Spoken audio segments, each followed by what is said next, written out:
The morning sun cast a golden glow over the glass and steel facade of Luxury Motors, the most exclusive car dealership in the city. Its showroom gleamed like a palace of polished chrome and leather, housing vehicles worth more than most people's homes. Amara Johnson, a 22-year-old computer science student, stood outside, adjusting the straps of her backpack. She wasn't dressed for luxury, just in her usual weekend attire, black jeans, a faded college hoodie, and well-loved sneakers.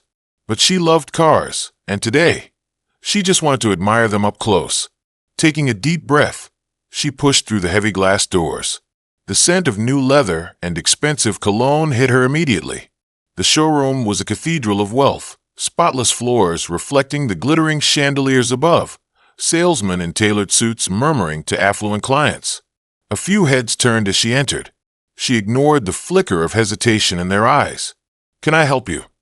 The voice was smooth but laced with skepticism. Amara turned to see Brad Calloway, a salesman in his early 30s, with slick-back hair and a practiced smile that didn't reach his eyes. His gaze flickered over her outfit, lingering just a second too long on her worn sneakers. "Just browsing," Amara said, forcing a polite smile. Brad's smirk tightened. "These models start at 6 figures. Are you in the market for something specific?" The unspoken question hung in the air. "What are you doing here?" Amara's fingers twitched. "I know how much they cost." Brad exchanged a glance with another salesman, who stifled a chuckle. "Of course.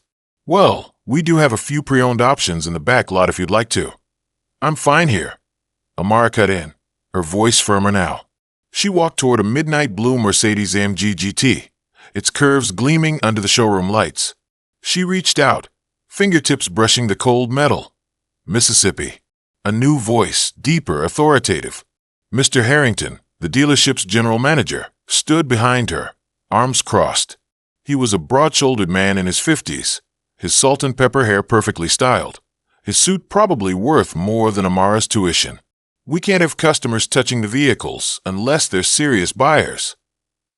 Amara's stomach dropped. "I was just—" "Store policy," Harrington said, not unkindly, but his eyes were cold. "If you're not purchasing today, I'll have to ask you to leave." A hush fell over the showroom. Other customers, wealthy older men, a few women in designer dresses, watched with detached curiosity. Brad smirked, arms crossed. Amara's face burned. "You're kicking me out because I touched a car." Harrington's smile didn't waver. "We reserve test drives and close inspections for qualified buyers." The emphasis on qualified was deliberate. For a second, Amara considered telling them who her father was, but the thought of using his name like a weapon made her sick. She wouldn't give them the satisfaction. "Fine," she muttered, turning on her heel.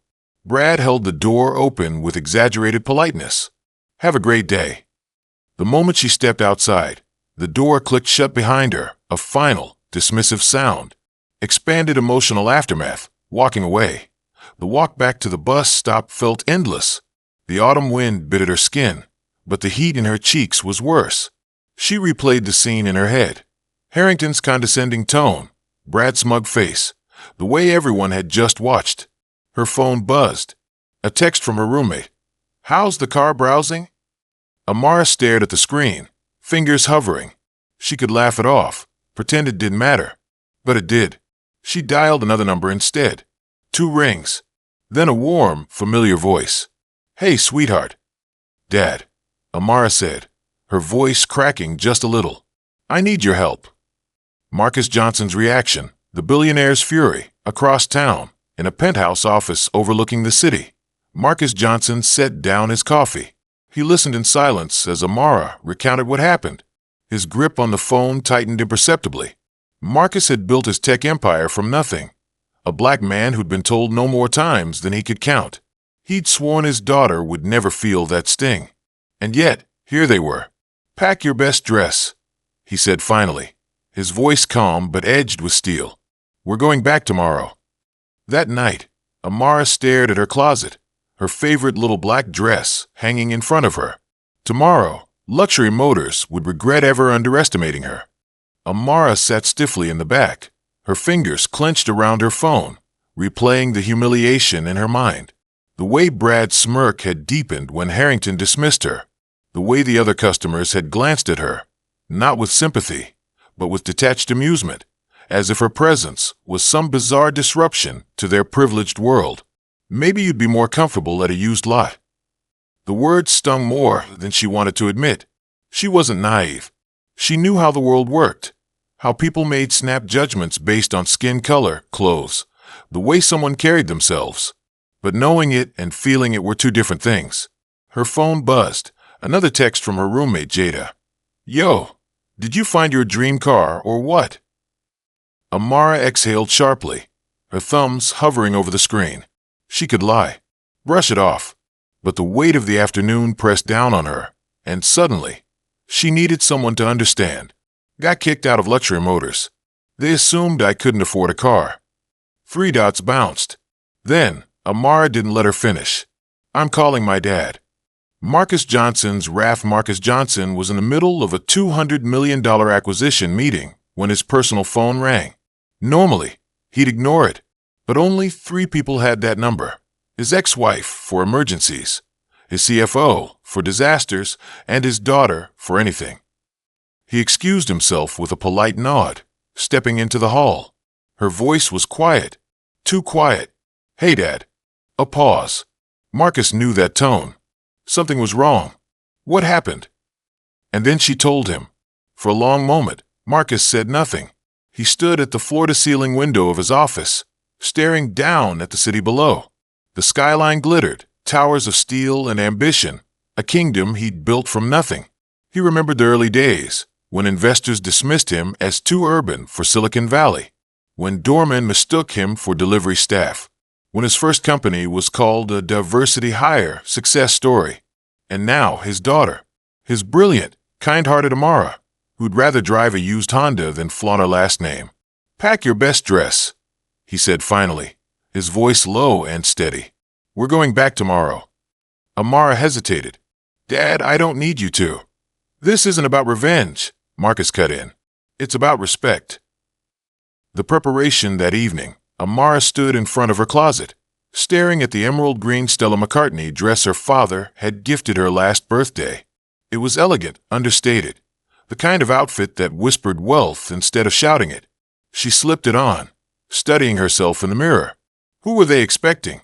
The girl in the hoodie? Or this? Downstairs, Marcus waited in the driveway, leaning against the blacked-out Rolls-Royce Cullinan, its tinted windows reflecting the sunset. "Ready?" he asked. Amara took a deep breath. "Yeah, let's go." The Rolls purred through the city, a silent beast gliding past traffic. Marcus didn't speak, but Amara could feel his anger simmering beneath the surface. "You know we don't have to do this," she said softly. "I could have just left a bad Yelp review." Marcus glanced at her. Would that have changed anything? The dealership came into view, same glass doors, same smug salesman inside. Marcus parked directly in front, the Rolls Custom, MJ1, license plate gleaming under the showroom lights. "Remember," he said, turning to Amara, "we're not here to embarrass them. We're here to make sure they never do this again."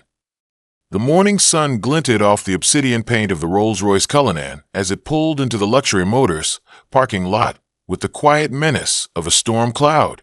The dealership's glass facade reflected its sleek, imposing silhouette, a $400,000 statement before a single door opened. Inside the car, Amara adjusted the cuff of her emerald green Stella McCartney dress, her fingers brushing the delicate fabric. She had spent the morning preparing, not just her outfit, but her mindset. The last time she was here, she had been dismissed like an afterthought. Today, she would walk in as someone they couldn't ignore. Her father, Marcus Johnson, sat beside her in a custom Tom Ford suit, his expression unreadable behind his designer sunglasses. He didn't speak. He didn't need to. The tension in the air was enough. The valet, a young man in a red blazer, froze mid-step as the Rolls came to a stop. His eyes flicked from the car to the license plate, MJ1. Everyone in the city knew what that meant. The showroom stops. Recognition dawns the moment the doors opened. The dealership's atmosphere shifted. A salesman near the window, not Brad, but some new guy, did a double take. His mouth opened, then closed. He elbowed his colleague. Is that? Marcus stepped out first, his polished Oxfords clicking against the pavement.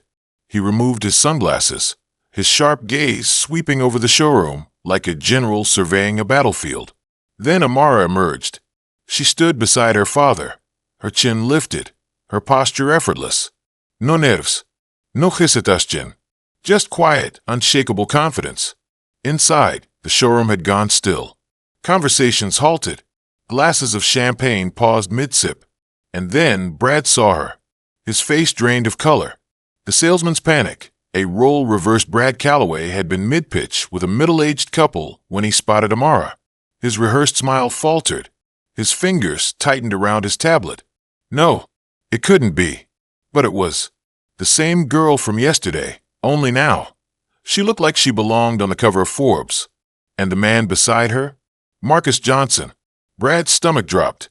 He had seen the Billionaire in magazines, on CNBC. He knew exactly who he was dealing with, and exactly how badly he had screwed up. Harrington, the manager, appeared at his side, his voice a hissed whisper. You said she was just some kid. Brad swallowed hard. I thought, fix this. The approach, a masterclass in power. Marcus didn't wait for them to come to him. He strode forward, Amara at his side, his steps measured. The crowd of wealthy customers instinctively parted. Harrington scrambled to intercept, his smile strained. Mr. Johnson, what an honor. How can we assist you today? Marcus didn't offer his hand. He didn't smile. We're here to look at cars. A beat of silence. Harrington's gaze flicked to Amara. Of course. And my daughter will be choosing.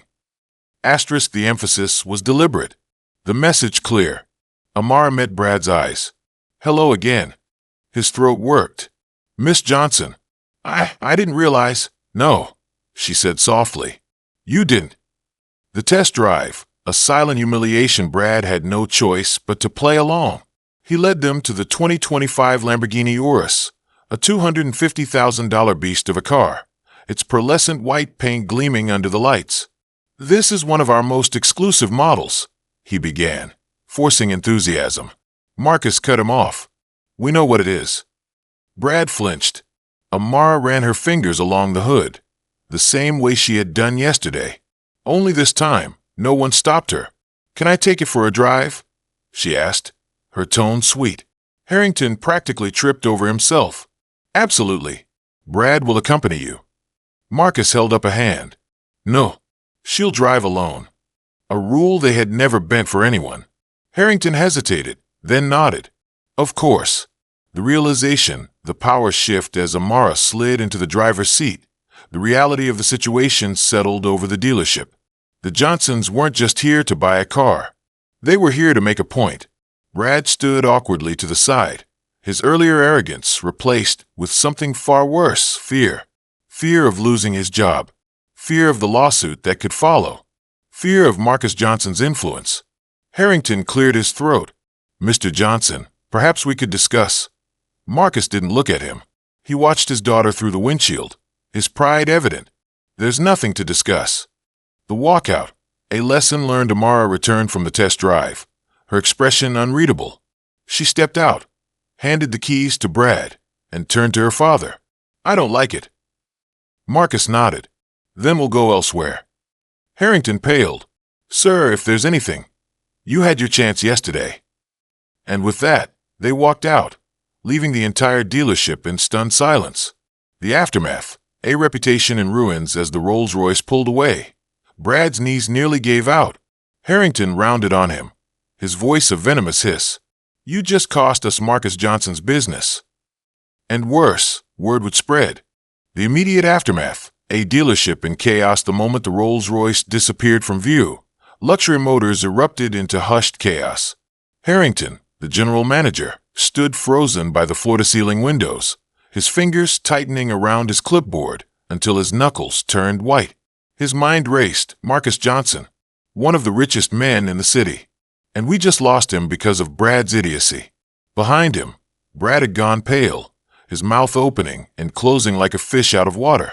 The other salesmen exchanged glances, some smug. They'd always thought Brad was an arrogant prick. Others nervous. What did this mean for them? A wealthy client, the one Brad had been pitching before the Johnsons arrived, cleared his throat. "So, about that Porsche." Harrington forced a smile, though it looked more like a grimace. "Of course, Mr. Reynolds. Let's continue." But the damage was done. The phone call. Corporate gets involved by noon. Harrington was locked in his office, sweat beading at his temples as he held the phone to his ear. "You did what to Marcus Johnson's daughter?" The voice on the other end belonged to Daniel Wright, the regional VP of Luxury Motors. Normally, Wright was all smooth charm and corporate politeness. Not today. Harrington swallowed. "Sir, it was a misunderstanding." "A misunderstanding?" Wright's laugh was sharp, humorless. "You threw out a billionaire's kid because she looked poor? Do you have any idea how bad this is?" Harrington's stomach twisted. "We can fix this. I'll call Johnson personally." "You'll do nothing. Corporate is handling it." "And Harrington." A pause. "Start updating your resume." The line went dead. The social media storm, a viral nightmare. Amara hadn't planned on posting anything. But Jada, her roommate, had other ideas. "You're kidding me. They really did that." Jada's voice was sharp with outrage as Amara recounted the previous day's events over lunch. Amara shrugged, stirring her iced tea. "It is what it is." Jada narrowed her eyes. "Oh no, this is not just what it is." Before Amara could stop her, Jada had pulled out her phone, fingers flying across the screen. "What are you doing?" "What you should have done," Jada said, hitting post. TikTok, Twitter, Instagram. The video wasn't long, just 30 seconds of Amara recounting what happened, her tone calm, but her eyes burning with quiet fury. "Went to Luxury Motors yesterday. Got kicked out for touching the cars. Went back today with my dad. Guess they recognized him. She didn't name names. She didn't have to. The internet did the rest. The backlash. A reputation in flames by 3 p.m. Hashtag Luxury Motors racist was trending. Comments flooded in. Disgusting. Never shopping there. I was about to buy a car from them. Not anymore. Name and shame the salesman." Yelp reviews plummeted. Angry calls flooded the dealership's lines. And then, the final nail in the coffin. A tweet from Marcus Johnson. "Disappointed in at Luxury Motors' treatment of my daughter. We've taken our business elsewhere." That was all it took. The fallout. Brad's last day. Brad knew it was over the moment Harrington called him into the office. The manager's face was stone. Corporate's decision. Effective immediately. Brad's throat tightened. "You're firing me?"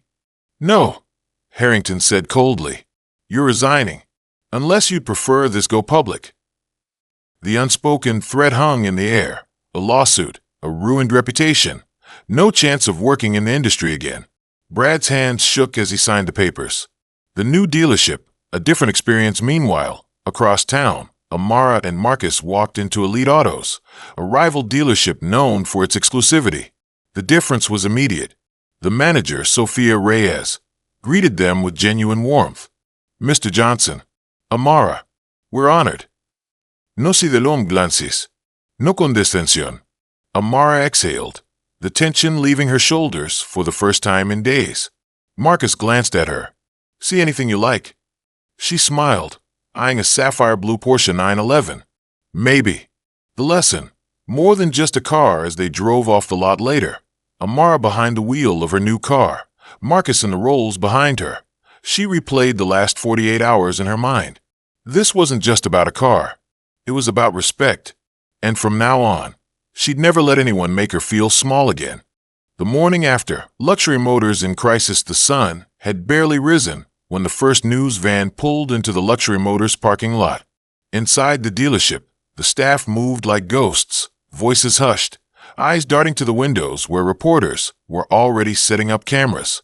The air smelled of stale coffee and tension. Harrington hadn't slept. His phone had blown up all night. Emails from corporate, texts from furious clients, even a call from the mayor's office, a close friend of Marcus Johnson's. He stood in the showroom, staring at the empty space where the Lamborghini Urus had been, the one Amara had test-driven, the one they should have sold to her. "Sir," his assistant Lisa hovered nearby, clutching a tablet. "Corporate wants a statement." Harrington closed his eyes. Tell them we're handling it. They also said. She swallowed. The Johnsons bought a Porsche from Elite Autos last night. A punch to the gut. The press release, Damage Control by 9 a.m., Luxury Motors PR team had scrambled together a statement. We deeply regret the misunderstanding and are committed to ensuring all customers feel welcome. Blunt. Corporate. Meaningless. The internet tore it apart within minutes. Comments flooded in. Misunderstanding? Really? Fire the manager. Too late. Already bought my car elsewhere. Harrington's hands shook as he read the responses. This wasn't just bad press. This was a financial disaster. The ripple effect. Clients pull out first. It was the Reynolds account, a longtime client who'd been about to purchase a $300,000 Bentley. Just got word from my wife, Mr. Reynolds said over the phone. His tone clipped. We're going with Elite. Then, the Carlyle Group, a corporate fleet deal worth millions, quietly canceled their meeting. By lunchtime, 3 more high-profile clients had withdrawn their deposits. Harrington's assistant handed him a report. Sales projections for the quarter had dropped 40%. Jesus, he muttered. The whispers, industry backlash across the city. The luxury car world was buzzing. At Elite Autos, where Amara had just driven off in her new Porsche, salesmen whispered, You hear about luxury motors? Serves them right. Marcus Johnson could buy that place just to shut it down. Sophia Reyes, the manager, watched the chaos from her office with quiet satisfaction. She'd always known Harrington was arrogant. Now, it had cost him everything. The fallout. Harrington's last stand. Harrington sat in his office, staring at the resignation letter on his desk. Corporate had been clear. Step down, or we fire you. His phone buzzed, a text from an unknown number. Karma's a bitch. No signature. No need. He picked up his pen and signed. The new beginning, Amara's victory lap. That evening, Amara cruised down the highway in her sapphire blue Porsche, the wind whipping through her braids. Jada grinned from the passenger seat. This is way better than revenge. Amara laughed. It's not revenge. It's just justice. Ahead of them, Marcus's Rolls-Royce glided smoothly, its tinted windows hiding his smile. The lesson, power and pride as the sun set. Amara realized something. This wasn't about money. It was about never letting someone else define your worth. And from now on, she wouldn't.